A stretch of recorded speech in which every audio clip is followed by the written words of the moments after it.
I thought it was a really good speech, right? I mean, we're cutting taxes, we're creating an endowment for early preschool education, right? He hit a lot of themes that will play well, I think, on both sides of the aisle, and he did things that won't play well on both sides of the aisle, and that's typically what he tries to do, is be in the middle somewhere. Yeah. You had said you hoped we could sort of reach some common ground on the guardrails early in the session. Are you happy with what you heard? I'm happy about two things. I've always said if we're going to amend the volatility cap, go big. I don't want to use it to pay for $42,000 here and something like that. I want to do something that really, 10 years from now, legislatures look back and go, that was a really good idea. So I want to be on that cutting edge, and I think that meets the moment for early childhood. Some people might spend it on other things, but we can all agree that's a pretty worthy option. The second thing I would say is, the other reason you'd change the guardrails is to cut taxes, and that's what the Republican said, and he does propose that. You know, is it the property tax credit or some other tax? I don't know, but I think that's in line with the things that we were thinking about. You mentioned there are things on both sides of the aisle that you wouldn't be thrilled about, so what was something that you didn't consider? I shouldn't have said that, right? I mean, I would say that maybe for me, in our caucus, we may still want to look at the Medicaid and how much that is and how quickly that's ramped up. And, you know, there's some stuff you got to flush out. You know, the hardest part for us is you sit back there, Marty and I hear a speech, you know, everyone's going through the books. I don't have that privilege right now, and staff's going through it. So there's going to be disagreements, and we'll figure those out. Yeah. To be clear, you think we can be doing more for Medicaid than what you Yeah, I'm not sure what their Medicaid plan is, but I got to see how it squares with ours, for example. We probably want to go a little higher, but we're all waiting to see what happens in Congress anyway on that. Yeah. The hospitals came out pretty quickly and said they weren't happy with this. Have you looked into that area of the budget, or have you been briefed on that? The hospitals, they're just not happy. Well, of the 500-page budget book, I'm on page 1, so let's start with that.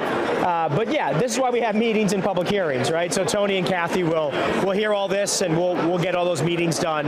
But I've been here when we've had bad relationships with the hospitals. Yeah. That's a tough thing.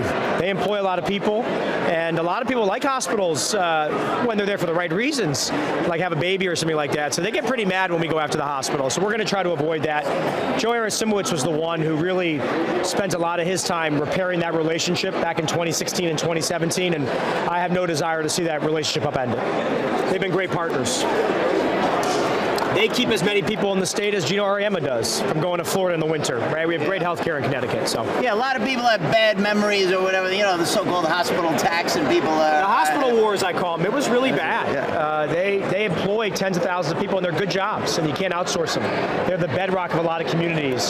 So I don't really want to pick a fight with them, but they also have to explain themselves and what they don't like about the governor's proposal, and we'll go from there. We already asked the speaker this, but now that you're here, what were your big takeaways from the speech? I told him I'm on page 1 of 500 of the budget. Yeah, listen, no, I mean, I think sitting there and listening to the speech, there were a lot of things that obviously I got up and clapped for. I was particularly concerned about the lack of clapping that I saw on the other side of the aisle for things that would seem obvious to me to want to support. I mean, I don't know exactly what that is. You'll have to ask them that question, but it was disappointing to me to now talk about investments in children, investments in education, and you can't find any room to clap for the governor giving a budget address.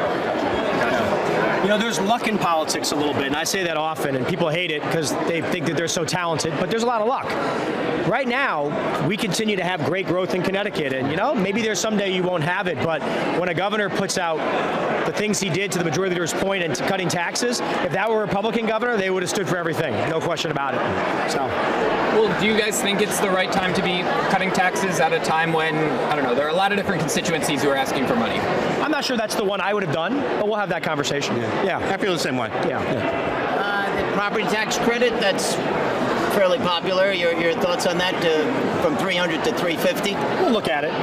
I don't know how targeted it is. We'll see. Maybe there's a different population you can hit. We'll see. Okay, and the city, I'm not totally familiar with the income limit. See, Lamont said that was going to change, et cetera. We'll look at it. Okay, we'll look at it. Yeah. Medicaid reimbursement rates fell far short of what Democratic leadership has called for.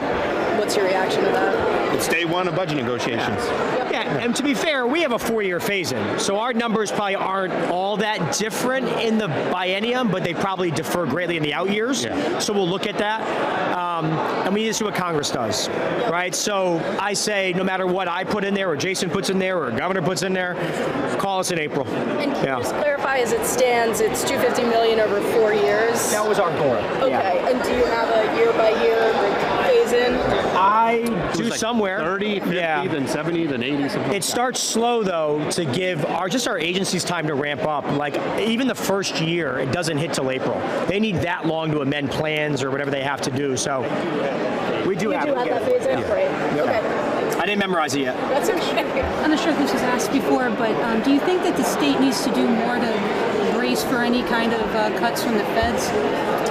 Go ahead, yeah. Yeah, I mean, I think we can only react to clarity, and we haven't been. There's been a lot of action taken in the last 14 days, but not a whole lot of clarity behind it. So I think it remains to be seen how we can react until we know what we're actually dealing with. Is that challenging for you to craft a budget with this atmosphere? That's the goal. Yeah, I mean, the goal is clear to, what is it, flood the zone, right, and confuse everybody. Yeah. I mean, now they're not just people, but now they're doing it, not only just federal agencies, but to actual entire states now. Well, we are prepared. I mean, let me just say that. Fiscally, and the governor didn't get into all the details, right?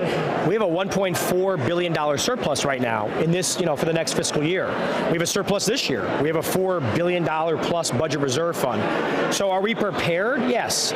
So could we handle minor reductions? Yeah. Can we handle utter chaos and destruction? No. If we get cut by billions and billions, we'll be in the same spot as any other well-run state. It's going to be problematic. But where we were from 15 years ago, what a change. And he's right. Everybody in this room has been a part of that. We've been, unfortunately, part of all of it, good or bad. It really has changed the direction of the state, and we could handle massive cuts. I mean, imagine in 2010 when we had that deficit if they cut $1 billion in Medicaid. The state we probably sold ourselves to Rhode Island at that point, right? It'd been game over at that point. So we're a lot better than we were. Either that or move to Greenland or something. I don't know. I'm not sure they'd want our debt either at that point. Going somewhere. So, yeah, it'd been tough. Yeah. Any thoughts on the changes to Ozempic?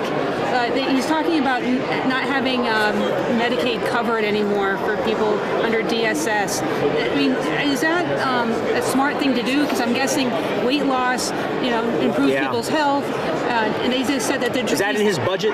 Yeah. Okay. That Wegovy, because the FDA approves that for weight loss, so they want to repeal it. I got to look into that and talk to our human services chairs. It does have, obviously, there's data out there that shows that it can be effective. I'd want to talk to doctors and see what they think, right? I try to play one once in a while, but it'd be nice to talk to some real doctors about it, yeah. All right, for the moment. Thank you. Sounds good, thanks.